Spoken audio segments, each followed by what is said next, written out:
Here are 9 reasons why you should support the US going to war with Iran. 1.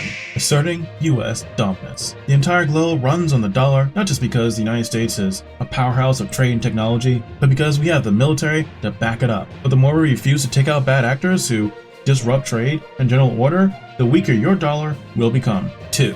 Removing Iran from the BRICS system. Now, there's a long explanation for what this means, but TLDR, there's this cute system headed by China called BRICS, with a bunch of nations that have the explicit goal of cutting the United States out of their little trading clique. And needless to say that if one day that were to succeed and displace the dollar as the global trading currency, the prices of all your goods are going to skyrocket. Also, China becomes top dog. 3. This applies pressure on Russia to end the war in Ukraine. You know who's keeping that war alive? Well, China and North Korea, yes. But believe it or not, so is Iran. They send drones and technology to Russia to help with the war effort. Because why not? Let the Ukraine war continue to be a thorn in the side of Europe and the United States. So if you just get rid of Iran, then Trump gets to take that piece off the board from Russia. Bye!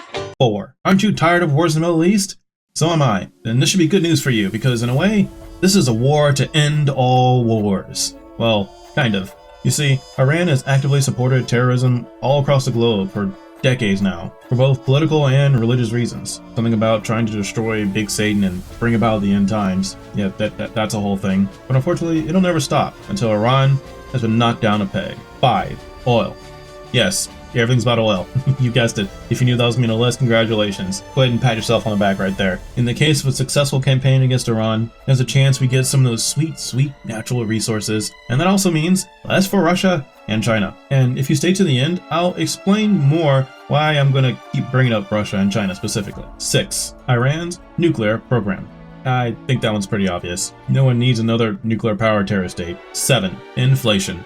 Now for this one, I'm going to consult a map, because chances are geography probably wasn't your favorite subject in school, so I'll put this on screen so you know exactly what I'm talking about. See a nice little spot right there? There, wherever I decide to put it? Yeah, that's the Strait of Hormuz, and it's right next to Iran, or Iran, however you decide to pronounce it. About 20% of the world's oil and some natural gas goes through this spot, and that means anytime Iran decides to kick a little hissy fit, they either shut down the strait or start pirating ships going through there. And that means your oil prices go up. And oil going up means everything gets more expensive. Oh, don't you just love going to Costco and only be able to get 1 carton of eggs? Well, we're tired of that. 8. Enforcing the red line. Now, you might have remembered all those protests in Iran a month ago. Well, Trump told Iran that they better not go and do the thing they did anyway. Now is to go slaughter all those protesters. And unfortunately, if the United States says not to do something, then we have no choice but to retaliate if they do it anyway. Otherwise, a word means nothing, and it'll just lead to more people dying in the future the next time we decide to not enforce a red line.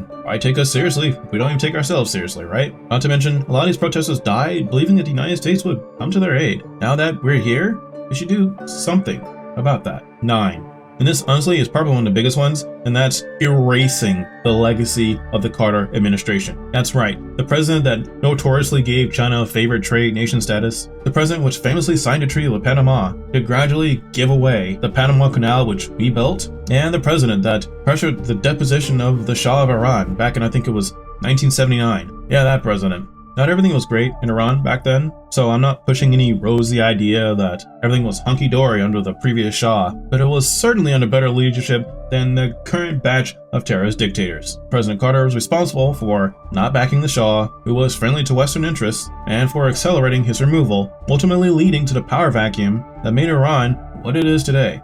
Whew, okay, that last one was a mouthful, but Iran of today might not exist if it weren't for President Carter. So honestly, we have needed to correct that mistake for decades, because it's kind of our fault, and now is the prime time to do it. Now before you go, I mentioned that there was a reason I keep bringing up China and Russia specifically, and here's why. All the conveniences that the United States, Canada, UK, Germany, and the rest of Europe are used to exist because the United States dominates in trade and military power. Our dollar guarantees a transaction, and our carriers guarantee safe rite of passage all over the world. And that means, for better or worse, the United States must actually exert itself on the world stage. And yes, I mean militarily. Because if we don't, China and Russia will. Now, Russia is tied up in the silly proxy war in Ukraine, so even with all their blustering, they're not really much of an issue at the moment, at least as far as global politics and militaries are concerned. So that just leaves China, the one superpower which has been trying to eclipse us for decades. The more we can counter their Belt and Road initiatives, lock them out of resources all over the globe,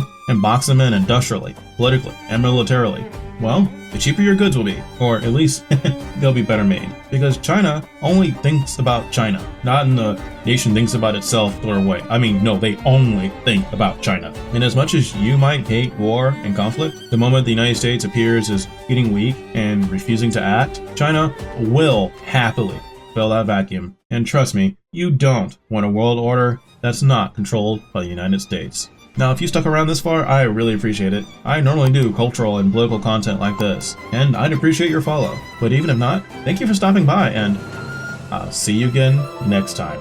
Bye!